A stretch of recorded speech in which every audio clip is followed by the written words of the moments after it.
আমার কাছে মনে হয় পৃথিবীর সবচাইতে নির্লজ্জ ভক্ত হচ্ছি আমরা যারা বাংলাদেশের ক্রিকেট খেলা দেখি, আমাদের আবেগ অনুভূতির 2 পয়সার মূল্যও নেই বাংলাদেশের ক্রিকেটারদের কাছে। একটা ম্যাচ যে জিততে হবে, এই কথাটা বাংলাদেশের ক্রিকেটারদের মাথায় থাকে না। তাদের মাথায় সবসময় থাকে কিভাবে টাকা ইনকাম করা যায়।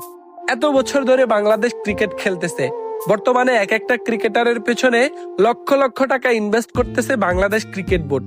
কিন্তু দিন শেষে তারা যেটা খেলতেছে, এটাকে কি আসলেই ক্রিকেট খেলা বলে?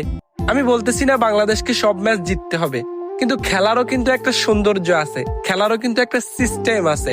বাংলাদেশ যেভাবে খামখেয়ালি ভাবে খেলে, বাংলাদেশ যেভাবে খামখেয়ালি ভাবে ম্যাচগুলো হেরে যায়, এটা কি আসলে কোনোভাবে মানা যায়?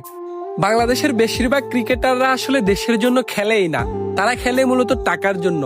আমার কথাটা যদি বিশ্বাস না হয়, আমি একজন সাধারণ ক্রিকেট ভক্ত হিসেবে বিসিবির কাছে অনুরোধ করব, আপনারা যেমন ক্রিকেটাররা ম্যাচ জিতলে বড় অঙ্কের একটা বোনাস দেন, ঠিক তেমনি ভাবে এমন একটা সিস্টেম চালু করেন, যে ক্রিকেটার খারাপ খেলবে তাকে অনেক বড় অঙ্কের একটা জরিমানা দিতে হবে। আমি গ্যারান্টি দিচ্ছি, পরের ম্যাচ থেকে প্রত্যেকটা ক্রিকেটার দায়িত্বশীল হয়ে যাবে, প্রত্যেকটা ক্রিকেটারই ভালো খেলবে। বিশ্বাস না হলে আমার এই কথাটা একবার রেখে দেখেন।